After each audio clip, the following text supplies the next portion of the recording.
see. Who was the first to incorporate geometric design in their art?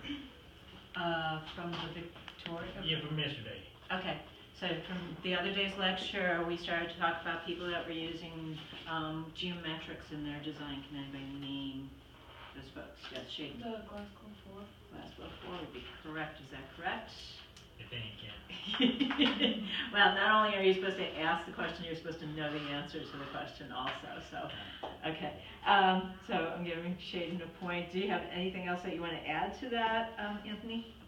What was the symbol for hexagon? I'm sorry? What was the symbol for the hexagon?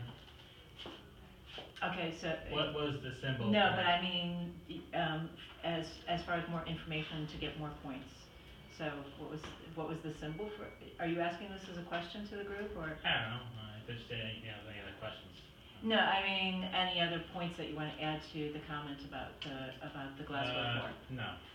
Okay.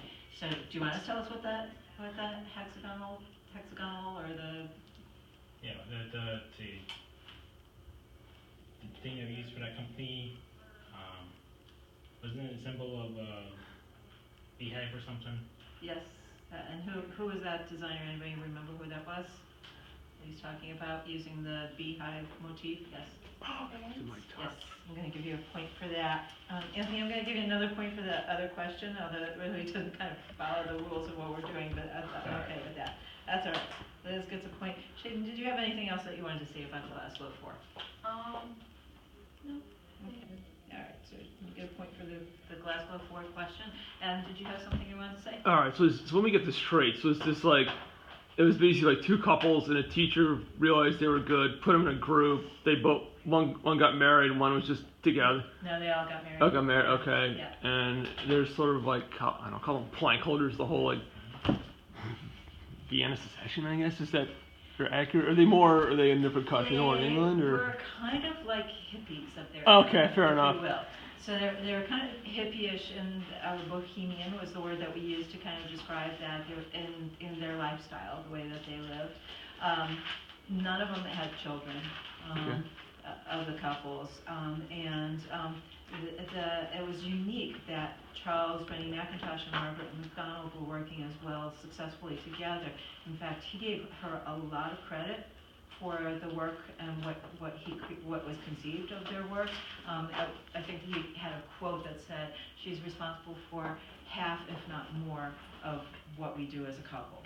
So he gave her a lot of credit. The sad part about this all, really, really, really sad, I don't think I finished up the story on this, when we got to about 1910 or so, that style fell out of favor, the arts and crafts style that we've been looking at, what the Glasgow 4 was doing, the Vienna Secessionists, what they were doing, the William Morris style, all kind of fell out of fashion, and people stopped wanting that.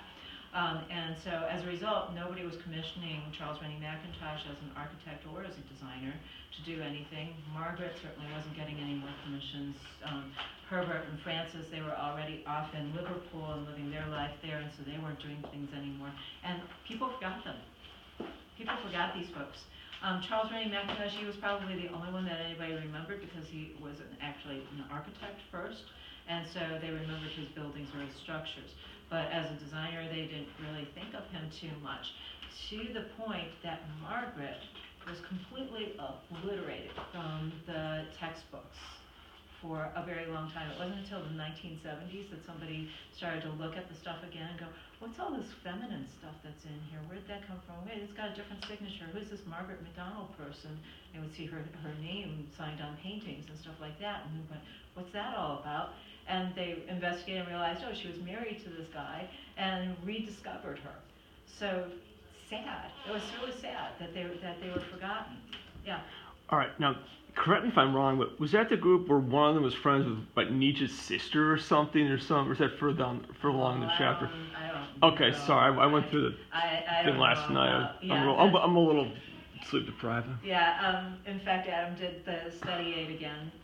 So if anybody's looking for help on the next test, which is a week from today, and we'll be here in this classroom, unless you're an access student. In that case, I'll set it up at the library or over at TLC. But otherwise, the test is, all the components are there for the test, and I think I ran out of things to say with that. Anything else that we want to talk about there? How about another question of the day? Go ahead, Shaden. What is Versacrum? What does Versacrum? What is Versacra? What does it mean? Okay, go ahead, Sacred Brandon. Spring. Sacred Spring. Can you tell us anything more about what it Okay, so means? it means Sacred Spring in Latin. And? And it was the official magazine of the Vienna Secession. Good, good. What was special about that magazine? It showed off like the arts that was going on during the Vienna Secession. Okay. Anything else?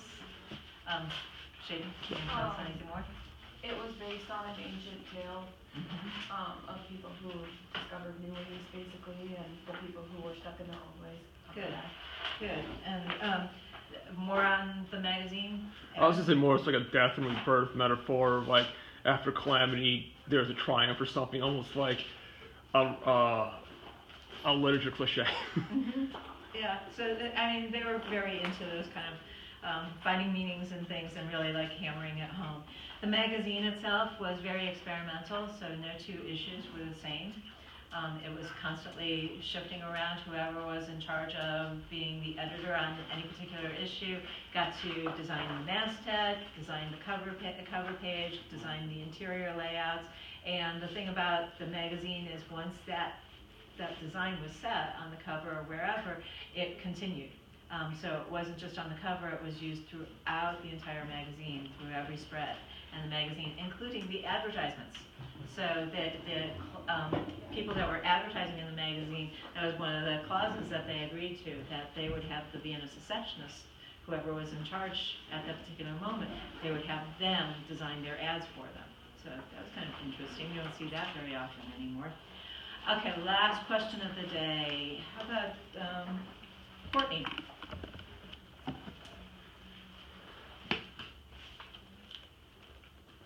What was it, AEG? It was AAG. An electrical company. Why was it important to us?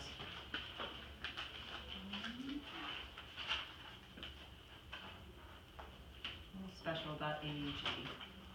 Go It ahead. was a building that was designed by Peter Burns. Not just a building. There's more to it than just a building. What else was special about it? Liz? They essentially did like the whole corporate identity for the. Yeah, so it was everything. It wasn't just the company's building. It wasn't just a poster. It wasn't just a product. It was a lot of things. Yeah. Didn't like Peter Burns do like freelance work? Yeah. So he was never really an employee for the company. He actually was a freelancer, and so he conceived all of this. But they kept on coming back to him because all of his ideas were really good. Nobody had seen corporate identity. Nobody had actually seen branding before this time. So they had no idea that you could take one idea and fashion it into what the building looks like, what the logo looks like, what your pots and pans or your goods look like. They never really conceived of the idea of having something be fluid and move its way through all of the pieces of the corporate pieces that they would develop.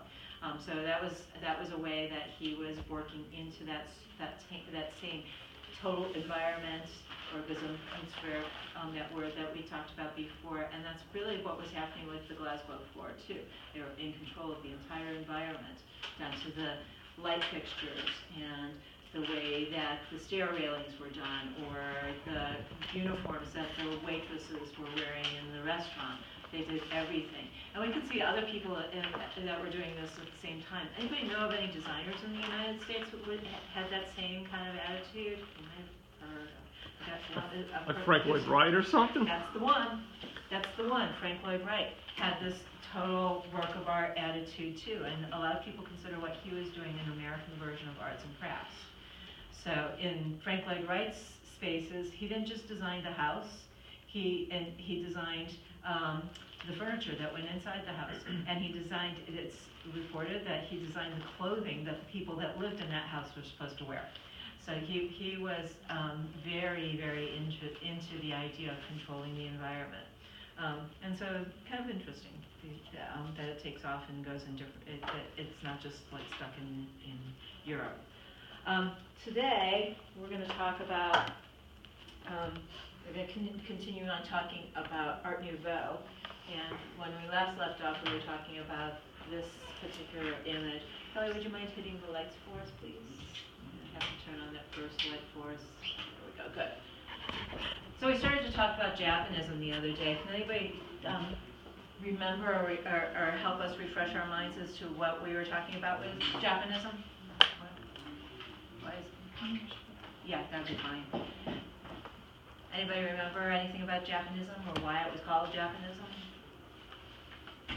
Shade. They incorporated heavy influences from the Japanese culture and different forms of art. And how did it filter into the European mindset? Anybody know? Usually through Impressionists, like Claude Monet had a huge influence Very in good. Westernizing it. Very good. Yes, yes. You did your reading, didn't you?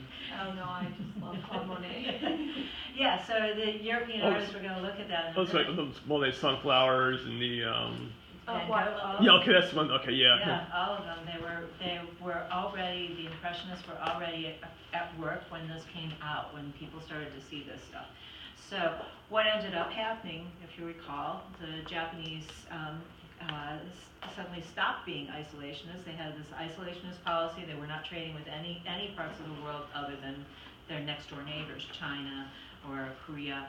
And they were not going anywhere outside of that tiny little trading, mostly importing from Portugal and the Dutch.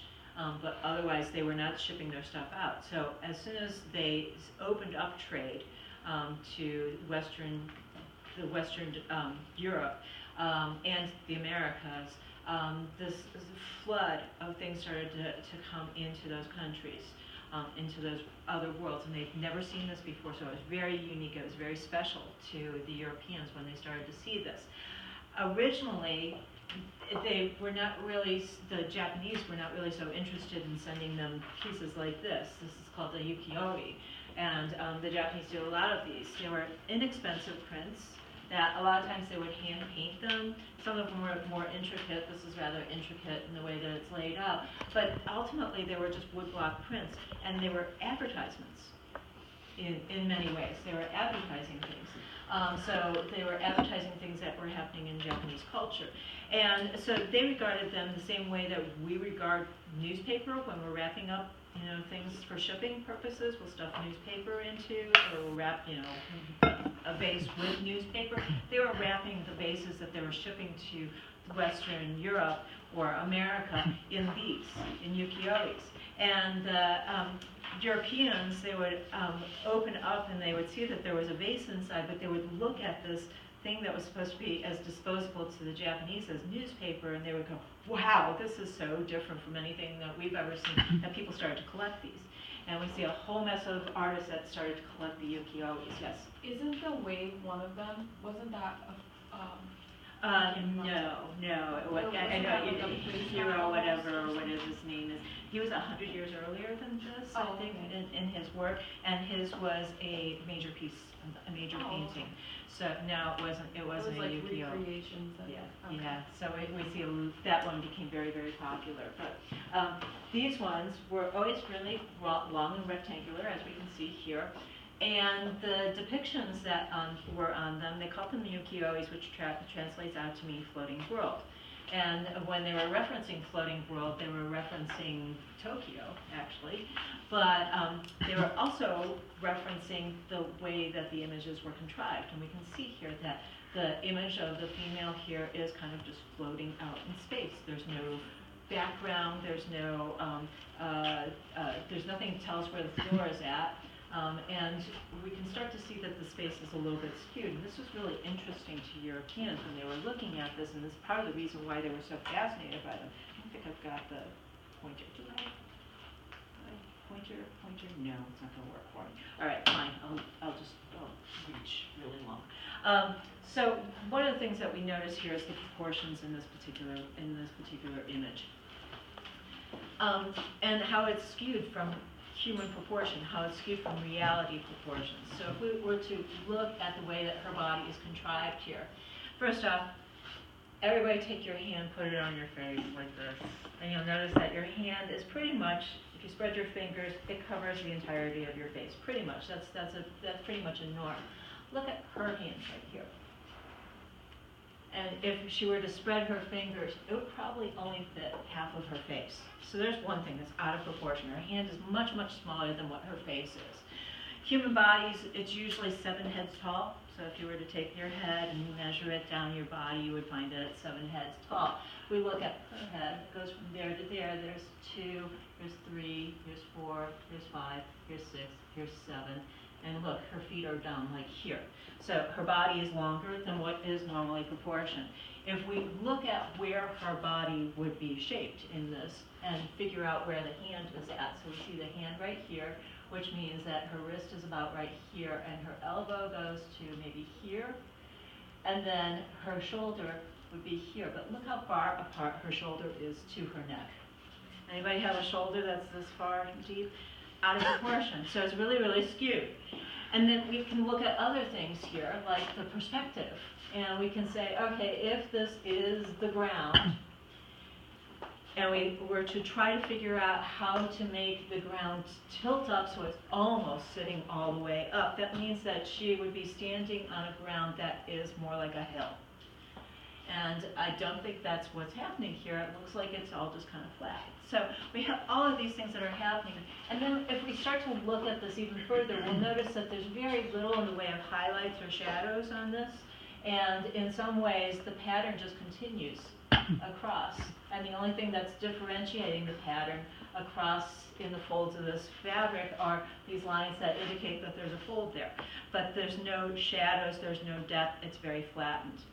So all of these things were very unique to the Europeans who were used to realistic paintings. This was the, when people were seeing stuff like this, it was the 1860s. We're still at the height of realism. And so people hadn't really evolved into going abstractly yet until they started to see this.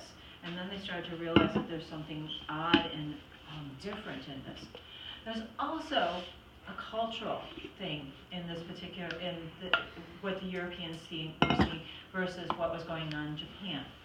And that is the subject matter in this particular depiction, or in this depiction even. What's the topic? What's the subject matter? Musical instrument, a ukulele or something, or I'm. A woman, yeah. What about her? She's What playing. kind of woman is she? Geisha. Is there a European equivalent to a geisha? It could vary, but not in this case, no. Okay, so let me just throw this out. What do you think a geisha is? Well, there's a range of things. I don't want to say like concubine, but it's close. Okay. Who else thinks a geisha But is a it's concubine? more than that, though. It's like it's a broader definition. A prostitute, can say a prostitute. Who else thinks that a geisha is a glorified prostitute? Anybody have a different concept of what a geisha is? I thought it was more like a concierge, almost the same. More like kind of like some more than just the sex side. More like Maybe going. more along the lines of like an escort. I know that we associate that in modern time like closer, but back then like an escort was different. Yeah. Yeah, that's what I was. So Getting at, yeah. sex was not a part of this story. And that's the part that Europeans kind of like latched onto, held onto tightly, and it made it very titillating for them to think about geisha as sexualized, and there were tons of these that were coming across to the Europeans when they were seeing images, they were seeing women interacting with men, and a lot more explicit than what we have here. So lots of nudity, male genitalia, female genitalia, all exposed as part of this culture. But what we have to understand is the Japanese culture is very, very different from what European culture is. Europeans at this time were dressing so that every square inch of their bodies was covered. They were not exposing much in the way of skin. Their faces were exposed, that was about it. If they even went so far in some cases as to put skirts on the bottoms of their chairs around their tables because they didn't want the legs to show. And that was how prudish they were, that women were not supposed to expose their limbs in any way, shape, or form. And, we can go back to some of the colonial times, and it was considered obscene for a woman to even lift her arms. So you'll never find women back in the days of Paul Revere and George Washington and those guys playing a fiddle. They didn't, because you would have to lift your arms. It's considered elegant and okay for a woman to play a piano because their arms were down here by their sides, but they would never lift them up. By the time we get to the 1800s, that's loosened up a little bit, but women are still, the whole society is very prudish, very uptight, they're still very religious, and so they don't understand this idea of sexualization. In Japan, they considered sex as normal as eating food, sleeping, or laughing. To them, that was a part of an aspect of life. And so they didn't think it was dirty, they didn't think it was wrong. Sex was normal. You see animals having sex, they're not ashamed of it, so why should human beings be ashamed of something that comes to them naturally? So they didn't regard it that way. Further, Japanese culture had accepted the notion of paying somebody for sex. They had a class of people that were prostitutes. They were not geishas.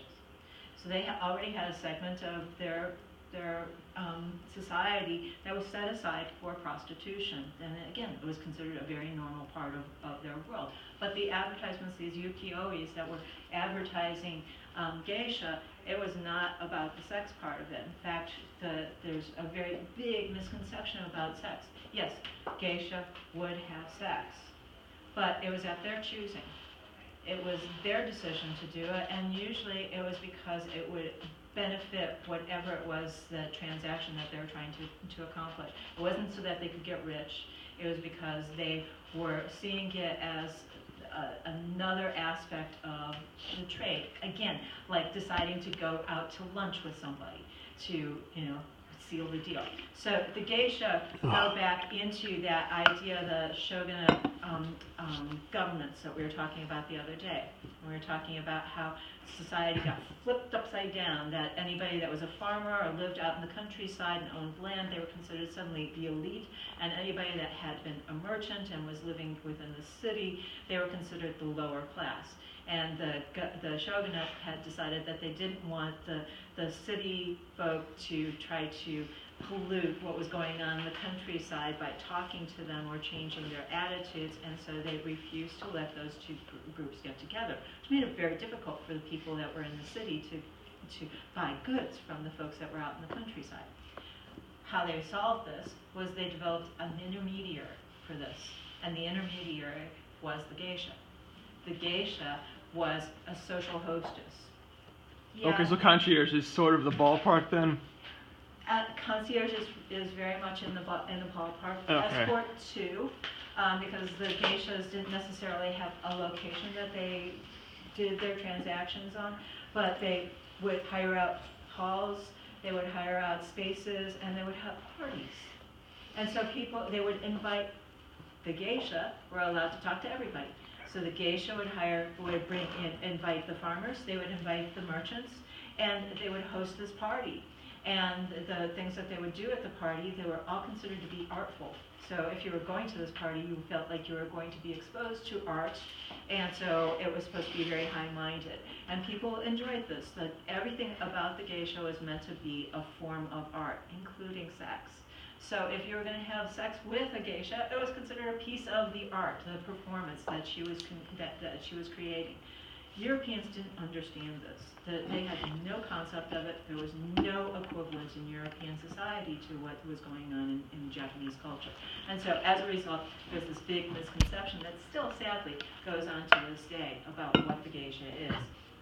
So we have to get over that and have to understand that. But this idea of a woman who was in charge of her own income, that she was a businesswoman essentially, that she was intellectual, that she was smart, that she was artful, that she could have conversations about anything, that every move that she made was considered delicate and purposeful. So the gay show, when they would put on their makeup, that meant they were in performance mode. If they took the makeup off, then they were regular, everyday citizens, so you could regard them as regular people, but they were, their mode of commerce was performance. And so the Europeans saw this and some of them came to understand it, at least started to conceive the idea that there was a woman that had control of her own destiny, who was not reliant upon a man to save her life. Where Europeans, the only way that a woman would climb up in status was to marry somebody. Now we have this period of time where women are finding it's harder and harder to get married, right? And they're finding they're butting against tradition. It's not working for them. And they're introduced to this other kind of female that's living in a different part of the world, and she's successful. So why shouldn't they try to imitate that? And within a couple of generations, that's exactly what happened. Women started to change their attitudes based upon what they were seeing in these depictions. They may have never have met a Japanese woman in their lives, but the idea of the Japanese culture and the woman having control over her own money, over her own life, that was very appealing to a lot of women, and they started to imitate this. And that's where we start to see this change that begins to come about in the late 19th century, the late 1880s, the early 1890s, when this couple generations removed from the original introduction of the ukiyo-es really has taken hold in Europe. On top of that, we also have changes in art. Now we can see that, as pointed out, Claude Monet was one of the ones that was pushing for a very different perspective on art. What artists were finding was that photography had robbed them of their livelihood. Most artists, before the camera became available, they were hired to do portraits, and in large scale or miniatures. They were commissioned by people to do paintings of all sorts. It might not just even be portraits, it could be landscapes, it could be whatever. But people would hire them because they had no other record of the places or the people that they were talking about other than the works that could be commissioned through an artist. Now, the camera took that away, and it did it cheaply, so people could take a picture of something instead of having to hire an artist. So what does the artist do? They curl up and die in a ball in the corner? No. They reinvent themselves, and that's what these guys started to do. In fact, what the artists of this period were doing was they started to feel like what their work was an exploration of science and discovery. Because what Claude Monet was doing here was he was actually talking about not the depiction that is showing up in this picture, but about what happens with light, about how light has an effect on the landscape, on the world that we're seeing. So if you look at something at 8 o'clock in the morning, and anybody who's done photography knows that the scene will be very different at 8 o'clock in the morning to what it is at noon, to what it is at 4 o'clock in the afternoon, to what it is at 8 o'clock at night. The light changes constantly in those spaces, and you can see this big variance in color that happens, and atmosphere that is part of it. So these guys started to paint not for the effect of reality and capturing reality, but to capture the light that they were seeing. So their paint strokes got very fast, very quick. The painting here is called Impression Sunrise because he was trying to make the impression of what the sunrise looked like. He wasn't interested in depicting it accurately. He wanted to get the colors, the light, showing accurately to his depictions. So the brush strokes were much, much looser. They weren't concerned with doing things so that it was layer upon layer upon layer upon layer, which is the traditional way of painting paintings. Now they were going out into the location, taking their canvases with them, mixing the paints right there on the spot to try to create the same colors that they were seeing in the outdoor. To them, this is science. They were looking at this and saying, this is really interesting. They also started to note that when you start to squint your eyes at it, you can see the painting. You can recognize what it is. You do not have to see it painted itty-bitty brushstroke by itty-bitty brushstrokes. You can see it as a whole painting even without having to be really concise in the way that they did this. So that was the initial beginnings of Impressionism that started in the 1860s and continued on into the 1870s and 1880s. And then about the 1880s or so, we had a new branch of Impressionism that picked up, and this was inspired by what we saw of those ukiyo-es. This is called Post-Impressionism. Where do we see the ukiyo-e fitting into this painting by Paul Gauguin, who definitely has tendencies here towards Impressionism, but he's taking it another level. What do you see? I like that floating, not really knowing where the. Right. Yeah. I mean, we don't know if that background behind her is if she's laying on top of it, if it's 10 feet away, 5 feet away, 1 foot away. We can't tell. Is it flat? Is it dimensional? Can't tell. What else do we see? The color palette, kind of the white. I see the influence from the ukiyo-e. Okay. What else? What else do we notice in this? What do you see?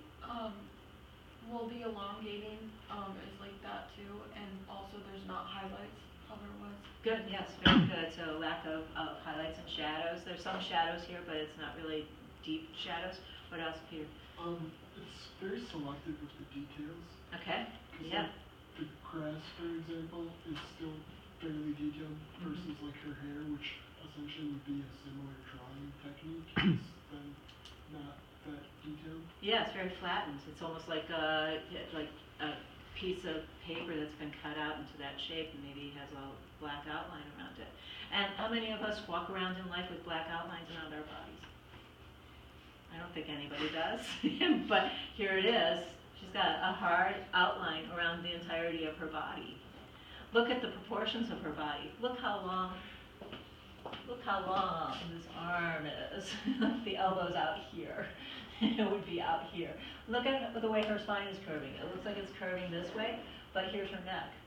So her spine should be connecting. And here's the curve of her spine, the lumbar region of her spine, but here's her buttocks. Her buttocks should be up here, closer to, if we were going to do this proportionately. So the whole body is skewed. Look at the way her head is tilted. Her nose is pointing straight up to the sky, but where's her chin? Her chin is here, so it's not even close to where it would be if you were looking at somebody in real perspective. And so this is all kind of plays into the changes again that were part of this era. And again, we can point to the introduction of photography as the reason why this started to happen, why artists were doing this, was because they were the realistic world existed for people already through photography. They didn't need to do this, so artists were reinventing themselves. Putting all of those things together is what comes of Art Nouveau, and where we start to see Art Nouveau. So we looked at the shapes of symbolic shapes, the idea that William Morris had of creating things in our minds and drawing them without actually having factual things in front of us, the biomorphic shapes that we saw in a lot of the symbolist works. That is certainly something that we're going to see in Art Nouveau. The introduction of these hard outlines and skewed perspectives, that's all there. And so all of these things, and again, in many ways, appreciation of women and a celebration of women, especially as sexual creatures. It's the first time that when we start to look at Art Nouveau that we appreciate the fact that women are being used to sell the product. That hadn't happened before. In fact, that we look at early posters and we can see that women aren't really used in that way. They're not selling the product. I pulled this example up because it was created by a guy named Jules Cheret, and many people consider him the father of Art Nouveau. They credit him with Art Nouveau because he was one of the first ones to actually use it. This is not Art Nouveau. This is very, very Victorian in the way that it's styled. You can see all of the bad tendencies of the Victorians with the horror vacui and the every square inch is filled with stuff. We do have some interesting stuff going on with the typography, but they're just using the lithographic treatment. But Jules Cheret was special in the way that he treated lithography. He actually went to Great Britain and expanded his education there. He knew that the British were actually doing better lithography than anybody else was. And so he went there, he studied some, how to refine his work, and then he took it back with him to France, to Paris, and he utilized it there in the posters that he did there. And once he came back, then he started to do some really unique posters. His posters had qualities that we can see that are part of the art. Japanism that's going on. Like take a look at her feet. Her feet here are turned backwards, but her front is facing full forward. So we've got this kind of like, I can't even turn that way without killing myself. Hard outlines around the forearms, but he's also using like really unique splatter effects, and this becomes a technique of Jules Charest. He has this big kind of washy kind of look to it. Looks like almost like it's a watercolor in the designs that he does, and he tries to incorporate the typography into the designs that he's creating. So notice that the lamp that this little girl is holding up is kind of interrupting with the typography at the top. So these are some of the traits that he did. And then as time went on, he stopped doing just general depictions like this, but started to focus on women. And for that reason, a lot of people call him the father of women's liberation as well, because the depictions that he showed of women were very unique. What do you see in this woman? What does she look like here? I mean, obviously, she's dancing and having fun. How is that different from what the Victorians would have seen? Oh yeah, I mean she's got nice dress on and everything. I mean it's just like she's ready to go out in the evening or paint the town red or whatever. Right. So she's out having fun. What else? She's kind of sexualized, like her legs are out and her chest is exposed, which wouldn't have been done back then. Good. Yes. Anything else? Okay. I will point out that this poster and all of the posters that Jules Charest did were very oversized. So it would have been from the ceiling to the floor is how big these posters were. They were gigantic, and most of them were life-size. The figures of the females that he was doing were life-size. So looking at that female figure, looking at this female figure right here, looking at this female figure right here, yeah, the thing that they have in common, women out having fun, out doing something, exciting and having activities. In any of these cases, are these women prostitutes? Do they appear to us like they're prostitutes? Probably not. And that was what he was really trying to say. Women are out having fun. They're young, vivacious. They're lovely. They're not moms at home raising babies and trying to stick with religion and all of that stuff. They're out doing things that are different from the way that their grandmothers grew up. And you can see she's skating on her own. She doesn't need a man at her side. She's out here and the guy is kind of leering over her shoulder and she doesn't need him on her arm. She's beautiful and popular all by herself without having to have some man escorting her. And that's kind of like the message that is getting across, or at least the message that a lot of women saw in these posters. Again, looking at technique here, we'll notice, again, that washy kind of technique that he was using, lots and lots of colors in his posters. These outlines that are around the figures, but you'll notice that they're kind of like very gestural, so they're connected and then not connected, and they're thick and thin, and so they go in and out of varying weights. Color-wise, we're pretty flat as far as color goes. There's not a lot of depth of shadow in the pieces that he's doing, and then there's this kind of splatter technique that he would use. And he would use a brush and just kind of brush the edges and splatter his inks into it. And again, these were lithographs, so he had to plan layer upon layer upon layer upon layer to get the colors that he was doing. So that's Jules Charest. He's important to us because of the way that he was composing these. Again, if we want to look at it, we can notice again the typography is kind of molded around the figure. Her scarf, her boa is kind of like floating off and cutting into the letters. Her foot is in between the words Champs-Élysées at the bottom. So all of this kind of works really nicely together as a composition, and he was very, very influential. The other person that was vying with Jules Charest, competing with him at the same time, was a man named Eugene Grasset. And Eugene Grasset was also considered a leader in the world of Art Nouveau. And so Art Nouveau, by the way, means new art. So in France, when they were saying Art Nouveau, they were saying new art. And in some places, they didn't say Art Nouveau, they said New Art. So if you were speaking English, you might have heard somebody say the New Art, and they were talking about Art Nouveau, and that eventually Art Nouveau became the word that we all associate with it, but just a side story. In any case, Eugene Grasset was very, very inspired by what was going on with William Morris. And we can sort of see some qualities of what William Morris was doing here in just the layouts, the page layouts that he did. Very elegant and directed by the idea of medieval kind of looking things. And this was real kind of a theme that Eugene Grasset used a lot in the stuff that he was doing. When he was depicting women, and he was depicting women, he did them in a very different way than what Jules Cheret did. Jules Cheret had women that were out enjoying, the world. They were out doing things like drinking and smoking and partying, and yet at the same time they were not bad girls. They were just like modern, fun, frivolous women all the time. Does she look like that? What does She looks look more like? chill. She's definitely more chill. Is she a prostitute? Is she a mom staying at home raising babies? No. She's a different kind of woman, but still of that era. She looks more intellectual. She looks like somebody to admire from a distance. Were you going to say something, Taylor? Like she's like the lady who used to write the children's book. Mhm. Like with Mary. Yeah. Yeah. So she, if there's something about her that just feels like, yeah, admire her, but it's like, okay, she's not going to be my girlfriend. she's gonna be somebody that is a good spokesperson for something, or whatever. Again, when we look at what Grasset was doing, he is pulling out those qualities of Japanism in the stuff that he's doing. Look at how the background perspective is different from the foreground perspective.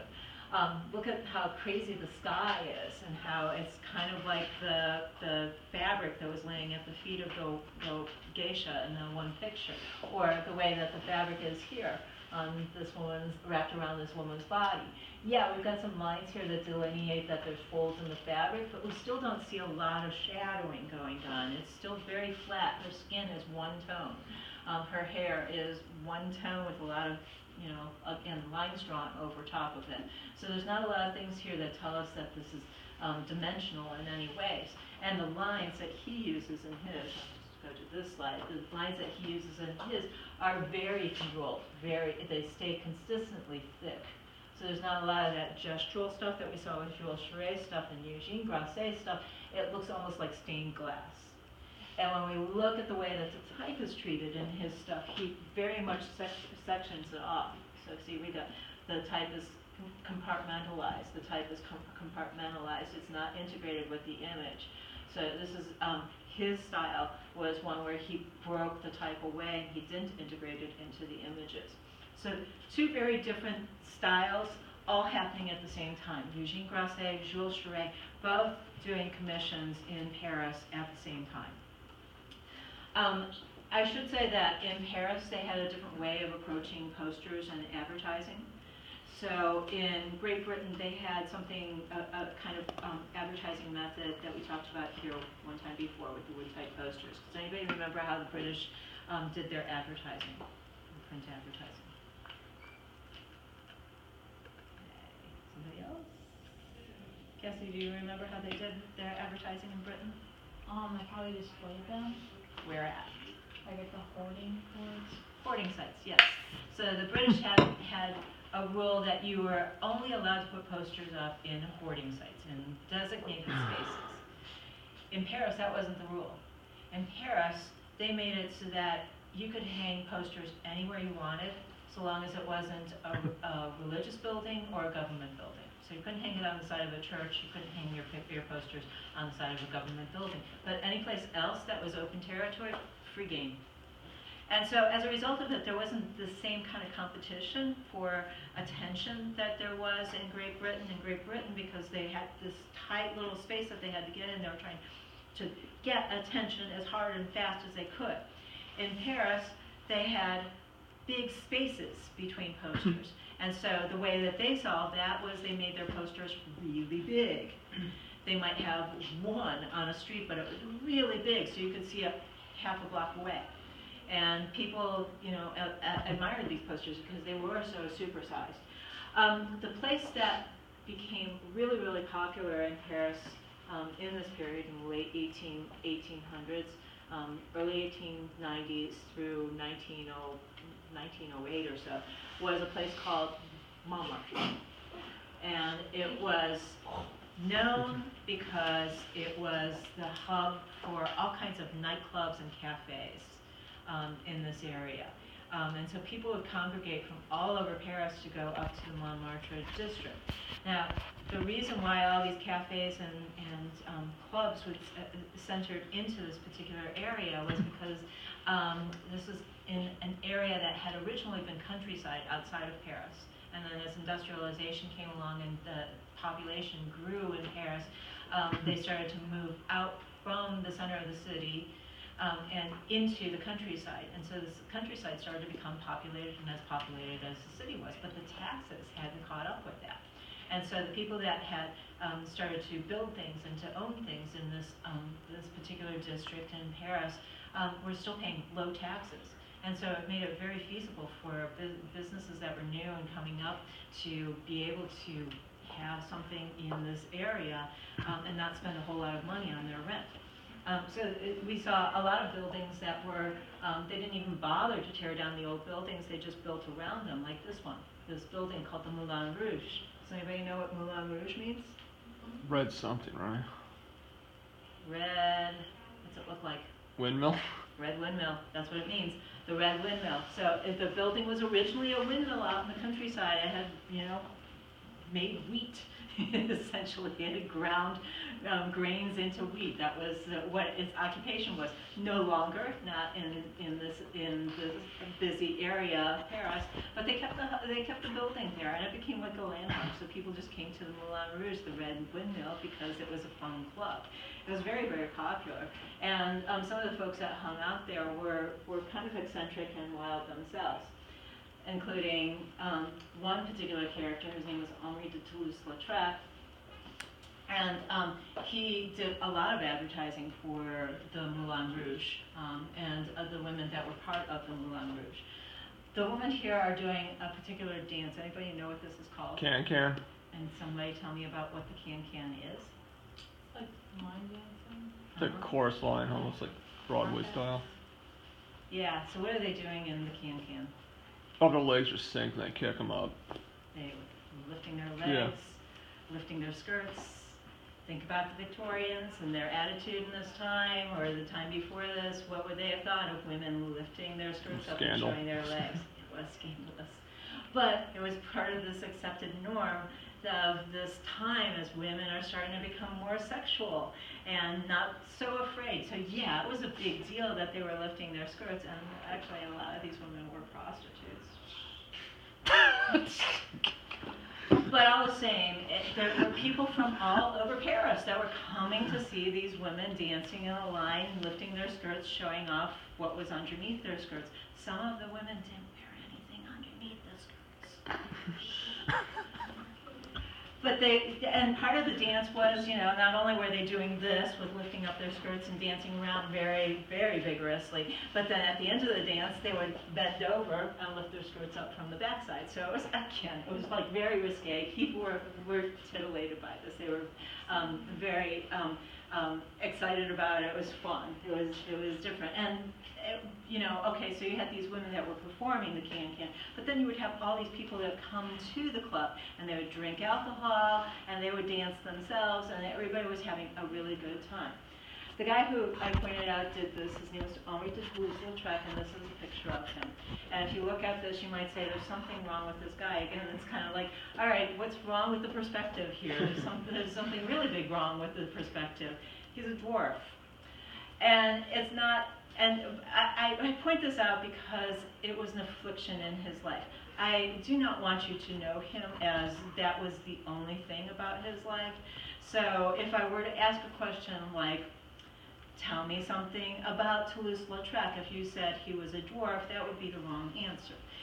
But it was the affliction of his dwarfism that affected his life and made him the way that he is. He was from a very well-to-do family. In fact, he was like part of the same lineage that Charles II or one of the previous kings of France had been. He was that kind of nobility. He was in line to, if they still had the throne, he would be in line to the throne.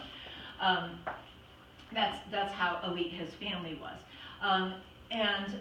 His family he grew up in an estate, a very wealthy household, big manor with servants and all of that stuff.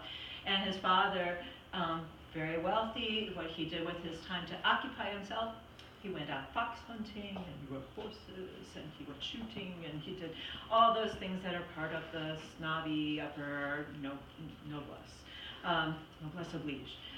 So that was the life that he grew up in. Unfortunately for Toulouse, Henri, he had this physical affliction. It didn't show up when he was a child. He looked like a perfectly normal child. But when he was about age, I'm trying to think if I have it written down here. I'm going to say, age 12. At the age of 12, right when everybody is starting to like shoot up in height, he broke his leg. He broke one leg, his left leg. And that leg from that day forward stopped growing. Stopped. And then sadly, at 14, 2 years later, he broke the other leg. And so that leg stopped growing. The rest of his body continued to grow. His leg stayed short. And one leg was longer than the other, so he ended up walking around on shoes where one shoe had a platform that was several inches taller than the other shoe was. And so he was kind of an awkward-looking character.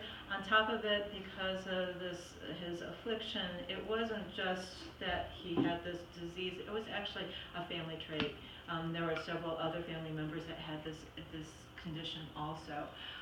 And so he had teeth problems, so his mouth was kind of malformed. He was in a lot of pain. And he masked this by drinking a lot and imbibing in alcohol and drugs and whatever. But all the same, that was not his plight when he was a young man. He just knew that he was not capable of doing the things that his father would prefer that he do as part of this noble class. So he swapped out hunting for painting. And his family said, yes, that's a very good thing for you to do. And they sent him off to Paris to go to the Sorbonne and the highest, most elite schools in Paris, and to learn and to become a great painter, probably a paint master. We're hoping that he'd become a professor at the Sorbonne himself.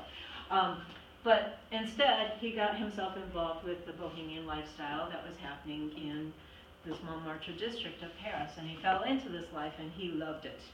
And he loved the fact that they sold opiate-laced drinks, and that he could drink as much as he wanted, and he was as eccentric and weird as all the other people that were hanging out in that area, and they didn't stand out in the crowd. And so he hung out at the Moulin Rouge and other places in this Montmartre district, and he used that as his facility for coming up with his solutions for his paintings. Now, he was considered a fine artist, and his teachers at the Sorbonne and the other art academies that he went to, they all considered him very well trained, very talented in his work. But he did do a number of paintings, real paintings that are hanging in the museums to this very day. But he also did something that artists didn't do at that time, and that was he stepped into the world of commercial arts, like Jules Cheret or Eugene Grasset. Those two were just commercial artists. They were just doing work for advertising. They were not doing paintings that would be considered museum pieces or sold to high nobility. And Toulouse, because he was like setting up himself in these, at these bars and clubs, he started to rack up some bills, and his family was starting to get disgusted with him because it was clear that he wanted to spend more time drinking than he wanted to do art. And so after a while, his family started to say, hey, you gotta get your shit together. And he maybe didn't, and so they cut him off. So he had, went from very wealthy, very elite family that paid everything for him to suddenly having nothing. So he started to use his bar, he started to do advertisements to pay off his bar tabs. So that's where we get the examples that we have of Toulouse-Lautrec and the pieces that he created. He loved these entertainers in the clubs. He became friends with most of them. And like Aristide Bruant, the guy that's here, he loved Aristide Bruant, and he did several posters with him as the subject matter. Now in this way, he's very different from what we saw in Jules Charest or Eugene Grasset. He's not focusing on women. Instead, he's focusing on the lifestyle of the Moulin Rouge and that particular district. Aristide Bruant was a singer, he was a comedian, he was a performer in all forms, and he used to mock his audience. That was his act. He would come out and he would sing, and people would applaud, and then he would say, "You have no right to applaud me because you're part of that bourgeoisie, you snobby European French man. I don't want to have anything to do with you." And then you make the audience pick on this aristocratic man, and that was part of the fun. People liked that, including the guy that was being picked on. And so they all came to the shows to see this, and that was kind of what the attitude was that Toulouse-Lautrec was trying to get across in his posters. We noticed that style-wise, in the ways that he's doing his stuff, it's very different from what we saw of Jules Charest and Eugene Grasset, but at the same time there are similarities between them. Like, for example, we can see that kind of sketchy line quality that existed in Jules Charest stuff is existing here in Toulouse-Lautrec's. We can see that washy kind of effect that was going on with Jules Charest happening here with Toulouse-Lautrec. We can see the splatter techniques that were in Jules Charest stuff happening here. But the flattened shapes, the flattening of colors, and especially within the thing that's being studied, those are more like Eugene Grasset was doing. The type is sectioned off and kept separate from the rest of the type, at least in this particular example, like what Eugene Grasset was doing. And there's something different in what Toulouse-Lautrec was doing than either of the two. And that's how he crops the image, how he's composing the image. We can look at this and we can see, okay, this woman is not the centerpiece. We have her, and then there's this other form that's here, and then we've got this that's happening here, and the whole thing is a scene. And it's almost like we're looking at through the viewfinder of a camera. And the camera is cropping it for us. And so we can see that he's using this new technology, the camera and what's happening with that, to create a new perspective in how he's composing his paintings, or his posters, that is. This figure here actually was a very familiar person again in the Moulin Rouge and among the clubs. And with this particular dancer, her name is La Galou. La Galou means the glutton, which means that she drank a lot. And that was her claim to fame. Not only was she can-can dancer, lifting her skirts and showing everybody what she's got, but she was also notorious for drinking people under the table. And then this guy that's with her, his name is Valentine. He was called Valentine the Boneless. And it's because his style of dancing was completely different from what hers was. He was kind of like the inventor of the worm. I'm not going to say he is the inventor of the worm, but his style was like the worm. He was just kind of loose and had absolutely no bones in his body when he danced. So his kind of loose, kind of floppiness in his dance style, juxtaposed with her high kicks and her legs up in the air, were again very provocative, and that's what he's showing in this depiction. I have no idea what this is right here. Some people say it's a tambourine, some people say it's a part of somebody's hat. Regardless, we can tell that there's something else that's in this frame, and it's again unique from what we saw with Jules Charest or with Eugene Grasset, where they had everything composed. Now we have stuff that's kind of spilling off of the edges. And for those who would have been part of this Montmartre district, they would have recognized the characters in the background based upon the hats that they're wearing. That's how popular some of the folks were, and how people, how much notoriety these places had. Here's another poster that Toulouse-Lautrec did, and again, we have, the type is here, but it's not really integrated into the poster. Jean Avril was another dancer. What's really notable here is how he's using that cello as a part of the composition to help frame the composition. Some folks say that it's actually kind of phallic. We're not going to go too far into that because that's a whole other aspect of it, but we can see that the body, the proportions of the body are tremendously skewed. And again, we can see this contrast between the hard color and then the splatter technique that's going on is really unique to the way that Toulouse-Lautrec did. So Toulouse-Lautrec was very much a trendsetter in himself. He was capitalizing on the style of Jules Chouret and Eugene Grasset, but he was taking it to a new level. One other person I want to bring up today to finish out today's lecture, and his name was not Sarah Bernhardt. His name was actually Alphonse Mucha. I show Sarah Bernhardt here because she was his muse. What's a muse? What's a muse? Like a form of inspiration, almost like a ghostly figure, something that doesn't exist usually. Right.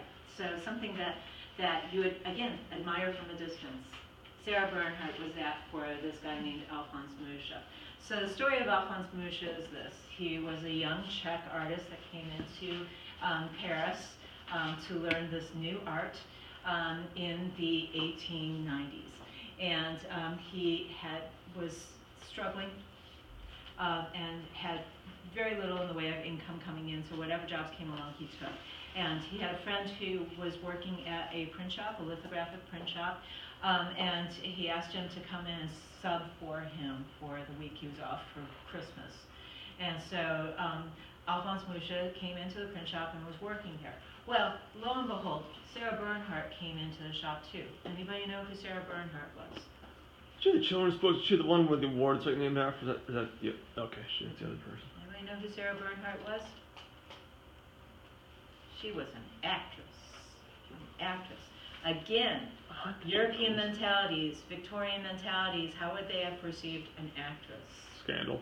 Scandals. Actresses. They were, they were on stage, they were performing acts with their bodies that perhaps weren't things that they would do themselves, being paid for it. So the European attitude was, that is scandalous. A woman working, bad. So for a long time in history, acting for women was considered forbidden. You're not supposed to do that. Sarah Bernhardt changed that, though. She was a celebrity in Paris at this time when she came into the print shop where Alphonse Mucha was working, because she had changed the way, the attitude that people had about actresses. She was talented in her own way. We can't really say for sure because we don't have any actual real live documentation of her performances, but according to reports, she was a very good actress at the time. And she had made up her mind as a child that she wanted to be an actress when nobody else was telling her that's something that you should do. So she went off and joined a comedy troupe or a traveling acting troupe when she was rather young. And when she started to get her real chops underneath her and started to decide to assert herself, she started to take on roles or demand roles that were not the typical female roles. In fact, she would take on the male roles. And she would dress up like a man and kept her hair tied back, and nobody could really tell that she was a woman. They would go to see plays like Hamlet, and knowing that there's some female parts, Ophelia is in that particular play, and that they would think that the actress that was playing Ophelia was Sarah Bernhardt. It wasn't. At the end of the play, when they were all done, they would go stand forward and they would take their bows. She would take off her hat and her hair would come cascading down, and everybody would go, "Oh, that's a woman? Oh my God, I had no idea. That was a woman. Wow." And so they would be gobsmacked by that. They would be like, "Whoa, holy smokes." So that was one thing that she did. And then on top of it, she started to create this cult of celebrity. And she would, when she came into a town with her traveling troupe, she would invite the most notable people in town, give them free tickets to the show, and invite them to parties in her dressing room afterwards. So she would invite them, and she would have incredible parties. Champagne would be coming out of the woodwork, butlers and paid staff to wait on everybody. So it became kind of a big deal to be invited to a party by Sarah Bernhardt. And after a while, if you weren't invited to a party, that meant that you were not part of the elite society in that town where she was performing. So everybody wanted to be invited to Sarah Bernhardt's parties. And so that caught on. People started to recognize her as like this really big deal. And so by the time she showed up at the print shop where Alphonse Mucha was working, she was a big deal in the world, the acting world, and just in Paris in general. In any case, she was there at the print shop because there was a performance that she was going to be giving the next week. She was going to be in a play. And she was there to proof the poster that was being designed for. It's supposed to go out on the streets in the next few days. And she came into the shop, she looked at the poster that was designed for her, and she said, I hate it. I don't want this. And she was, elite enough at that point that she could demand, I want something new. And so she looked around and she pointed to Alphonse Mucha and she said, are you an artist? And he said, yes, I am. She said, you designed my poster. And so he went about doing that. Now he knew that she liked Eugene Grasset. Eugene Grasset had designed posters for her before, so this is a poster that he did for her in the role of Joan of Arc. And so she really liked his style. And so Alphonse Mucha started to look at stuff, he looked at what Eugene Grasset had done, and he tried to emulate that in order to create a poster that she would like. And this is the poster that he came up with. When she saw this, a few days later, it was not complete, and you can tell it's not complete because the top is very embellished in color, and the bottom part, not so much. But she immediately fell in love with it. And part of the reason why she fell in love with it was because at the time when this poster came out, she was in her 50s. And looking at this poster, you can't tell that she's an older woman. And so she loved the fact that he created this image of her, and she looked rather timeless. She looked elegant, she was striking, and it said everything that she wanted to say about who she was, to the point that she fell in love with it, she fell in love with his work, and from that point forward, every poster that she did was designed by Alphonse Mucha. And she was not alone. She was not the only one to admire it. As soon as these posters went out on the street, people were coming along and pulling them up and taking them home. So people started to fall in love with his style too, and he caught on immediately. He became the sensation. And from that point forward, his style was everywhere. And a lot of people use the term Art Nouveau, and they think of Alphonse Mucha immediately.